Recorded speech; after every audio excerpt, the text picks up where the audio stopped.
Hi everyone. ఈరోజు ఈజీగా టేస్టీగా ఇంట్లో దోసకాయ పప్పు ఎలా చేయాలో చూపిస్తాను. వీడియోకి ఎక్కడా స్కిప్ చేయకుండా మొత్తం చూడండి, అప్పుడే అర్థమవుతుంది.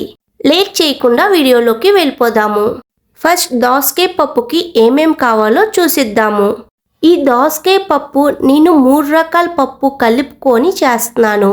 ఫస్ట్ కొంచెం కందిపప్పు, కొంచెం పెసరపప్పు, కొంచెం ఎర్రపప్పు తీసుకోండి. నేను ఇక్కడ 3 రకాల పప్పు ఒకేలాగే తీసుకున్నాను. మీకు కావాలంటే ఏదైనా తక్కువ ఎక్కువ తీసుకోవచ్చు. తర్వాత ఒక చిన్న సైజు దోసకాయని రెడీ చేసుకోండి.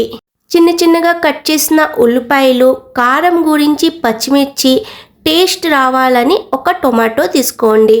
క్లీన్ చేసుకున్న గార్లిక్, కొంచెం పులుపు రావాలని చింతపండుని తీసుకోండి.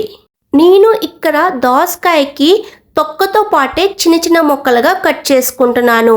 ఇది మీకు ఆప్షనల్, తొక్క లేకుండా కూడా మీరు దోసకాయని యూస్ చేసుకోవచ్చు.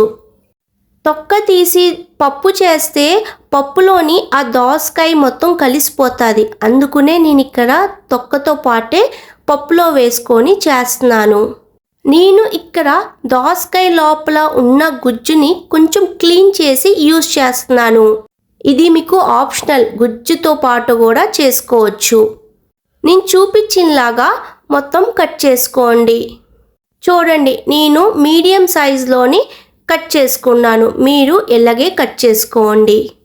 తర్వాత ఒక కుక్కర్ తీసుకోండి. హీట్ అయ్యాక కాస్త ఆయిల్ వేసుకోండి. చిటికెడు ఆవాలు, మినప్పప్పు, జీలకర్ర.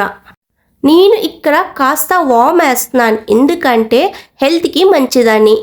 వెల్లుల్లి దంచుకొని వేసుకోండి. ఫ్రై అయ్యాక చిన్నగా కట్ చేసిన ఉల్లిపాయలు వేసుకొని 5 మినిట్స్ గోల్డెన్ కలర్ వచ్చిన వరకు ఫ్రై చేసుకోండి. కొంచెం ఫ్రై అయ్యాక పచ్చిమిర్చిని యాడ్ చేసుకోండి. ఇక్కడ కారం చూసుకొని వేసుకోండి, ఎందుకంటే నేను రెడ్ చిల్లీ పౌడర్ యూస్ చేయట్లేదు ఇక్కడ. తర్వాత 3 రకాల పప్పుని వాష్ చేసుకొని ఇప్పుడు వేసుకోండి. ఇక్కడ కొంచెం జాగ్రత్తగా వినండి. పప్పు వేసుకొని 10 మినిట్స్ బాగా ఫ్రై చేసుకోండి. ఫ్రై చేసుకున్న తర్వాతే మీడియం సైజ్ దోసకాయని కట్ చేసుకొని పక్కన పెట్టుకున్నాం కదా, అది అప్పుడు వేయండి. కొంచెం చింతపండు వేసుకోండి. నెక్స్ట్ చిన్న ముక్కలుగా కట్ చేసిన టొమాటో ముక్కల్ని వేసుకోండి. తగినంత సాల్ట్, చిటికెడు పసుపు అన్నీ వేసుకొని 5 మినిట్స్ ఫ్రై చేయండి బాగా. తగినంత వాటర్ వేసుకోండి.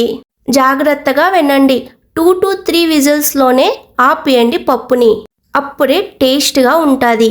ఎక్కువ విజిల్స్ కొట్టిస్తే పప్పు టేస్ట్ ఉండదండి. ఇంకొకటి, పప్పు వేసిన తర్వాత బాగా ఫ్రై చేయాలండి. ఆ ఫ్రైలోనే మనకి టేస్ట్ చాలా వస్తుంది. నేను ఇక్కడ 3 విజిల్స్ వచ్చాక కుక్కర్ ఆఫ్ చేసాను.